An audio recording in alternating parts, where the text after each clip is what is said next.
Kita jelasin soal aplikasi epoxy sambil sedikit ngereaksi lagi dari channel sebelah, Lemat Sodil. Ya, ini kok belum muncul lagi nih. What? Di mana dia? Ke Bekasi. Yang sering teriak-teriak, one visit, Lemat Sodil. Di mana kamu, Lemat Sodil? Why? Ayo, saya masih nunggu jawaban dari Lemat Sodil tentang tembakan yang harusnya cukup di sini. Dia tembak sampai sana, sampai ujung gang. Dia tembak sampai sana, sampai ujung gang. Kok nggak ke Bekasi? Kita tembak. Kita tunggu penjelasan dari Lemat Sodil. Oke. Biar teman-teman nggak gagal paham ya. Itu dah.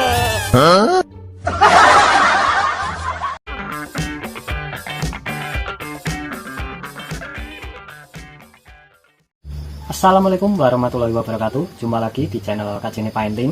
Nah, kali ini kita akan kasih pembahasan yang cukup menarik, Gus, di seputar dunia pengecatan. Nah, jadi ini tangki ya, GL Pro yang video kemarin udah kita buat untuk reaksi channelnya Lemat Sodil.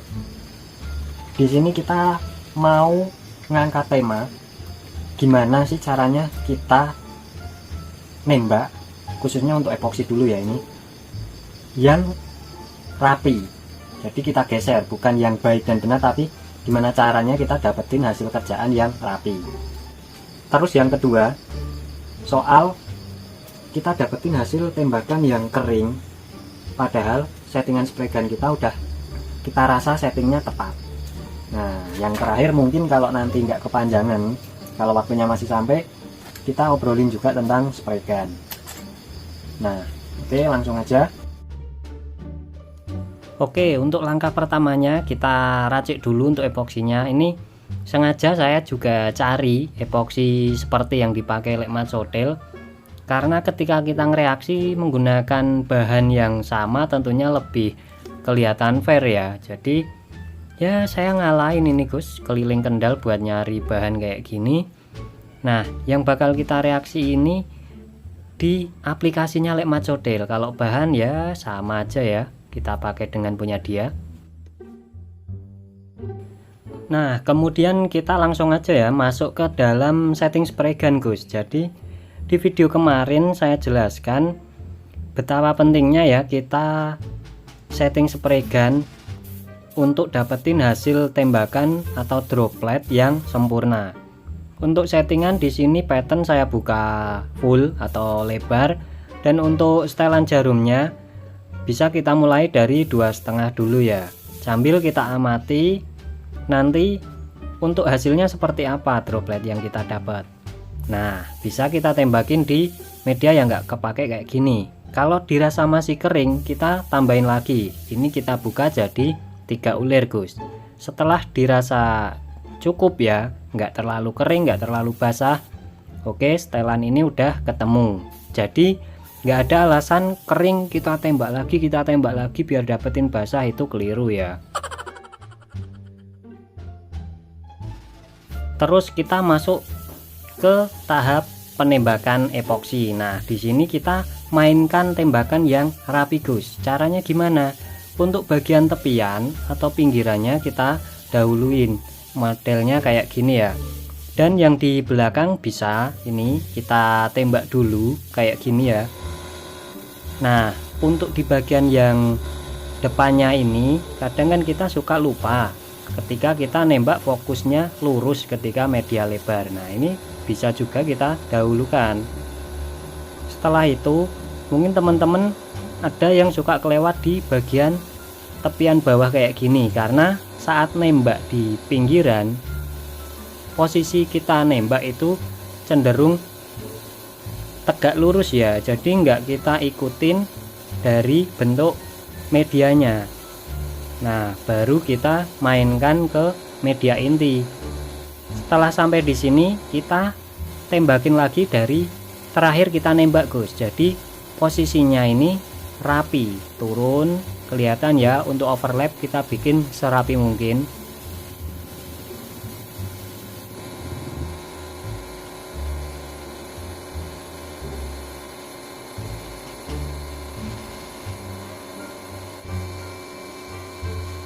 ketika lapisan pertama udah selesai, kita bisa cek kayak gini Gus. Kita lihat apakah ada media yang belum kita epoksi. Ini sambil kita nunggu proses penguapan thinnernya. Jadi nggak harus ya epoksi ini kita main one visit, karena kita lihat dari bahan yang kita pakai dulu, step apa yang kita lakukan. Yang kita butuhin di sini untuk epoksi ini adalah build film atau lapisan epoksinya. Kita dapetin epoksi yang relatif kenyang Gus. Jadi bukan kita main harus cepet nembakin yang rapi. Kita juga lihat dari karakter spray gun yang kita pakai. Misal spray gun ini kurang efektif ketika diajak tembakan mode cepat, ya kita nyesuaiin alat yang kita pakai aja. Nah, untuk di lapis yang kedua sama ya caranya kayak di awal tadi. Nah, yang perlu teman-teman perhatikan, kita perlu ya sesekali memberi penebalan di bagian pojok atau tepian, karena ini untuk mengcover lapisan di bagian pojokan yang sering habis ketika nanti kita amplas. Soalnya kan ya namanya manusia, kalau bagian yang di pojok-pojok itu kan kadang sering lepas kontrol ya. Kalau udah bagian yang pojok-mojok itu kita lupa mengendalikannya, jadi sering habis. Ini maksudnya kayak gitu.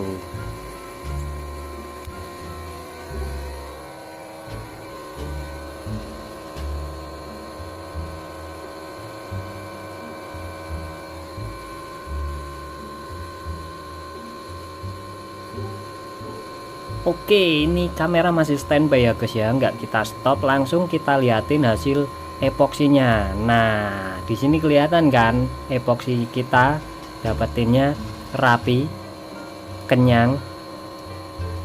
Bagian kering, waduh, kita mohon maaf nggak nemuin ala Lekmat Sotel yang kering. Kita tembak lagi biar basah, biar tebel. Kita dapetinnya rapi, nggak ada kering, karena step yang kita lakukan benar. Nah, seperti inilah contohnya. Di sini kita akan bahas settingan spray gun udah bener, tapi kita masih dapetin tembakan yang di titik tertentu atau bahkan hampir merata masih kering. Kalau Lekmat Sotil kemarin ini masih kering, kita tembak lagi kan, kita tebelin, itu kan jelas-jelas keliru. Terus permasalahannya di mana dan solusinya gimana? Jadi begini, kita contohin kayak gini ya. Nih, cuma sebelumnya ini dapatnya kayak gini ya, kita ucapin dulu terima kasih Indomaret sudah mendukung channel kami dengan brosur promo dari Indomaret. Ya sedikit iklan, nggak masalah, biar nggak sepaneng guys. Thank you Indomaret, keren.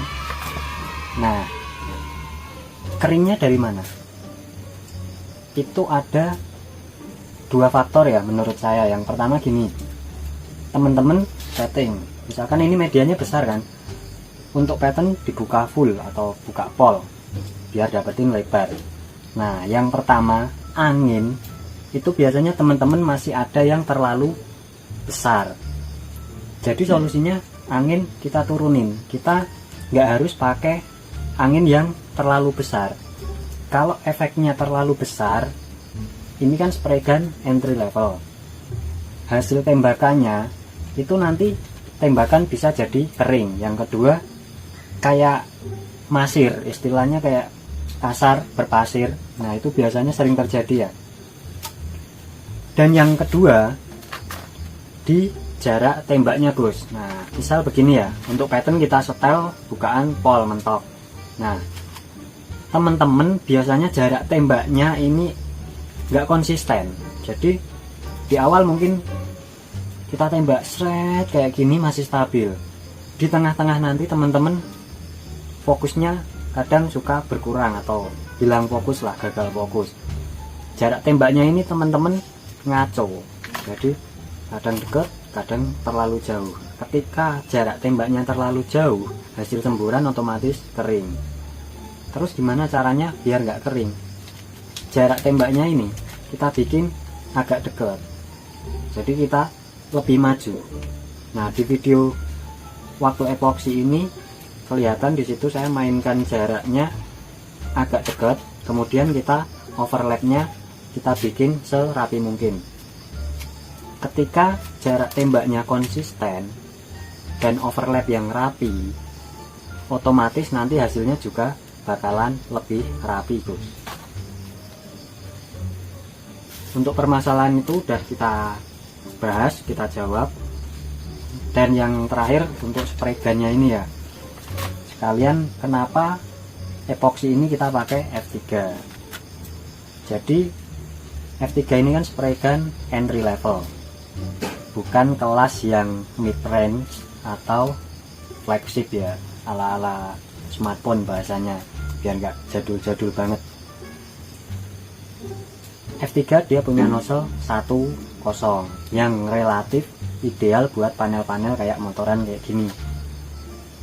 Di sini kan bisa dua fungsi ya Gus ya. Kita mau nembakin cairan yang kentalnya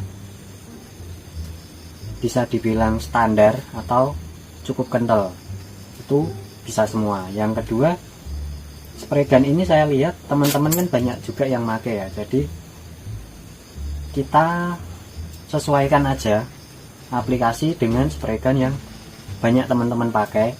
Jadi nanti setidaknya bisa jadi gambaran untuk teman-teman, bisa jadi referensi. Kalau misalkan pakainya full size, kebetulan saya juga punya Meiji Finer Force, itu kan gimana ya, kalau pakainya spray gun full size, spray gun pinter, itu buat nembakin enak-enak aja ya. Mungkin kita bisa nembak sambil santai kayak gini, terus nembakin sambil nggak lihat gini ya, mungkin ya nggak lihat terus ya, tembakannya jadi berantakan. Intinya kayak gitu sih. Spray gun ini banyak yang pakai, murah meriah.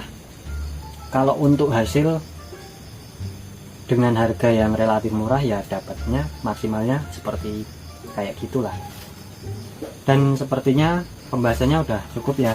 Kita jelasin soal aplikasi epoksi sambil sedikit ngereaksi lagi dari channel sebelah, Lekmat Sotil ya. Ini kok belum muncul lagi nih, di mana dia yang sering teriak-teriak one visit Lekmat Sotil, di mana kamu Lekmat Sotil?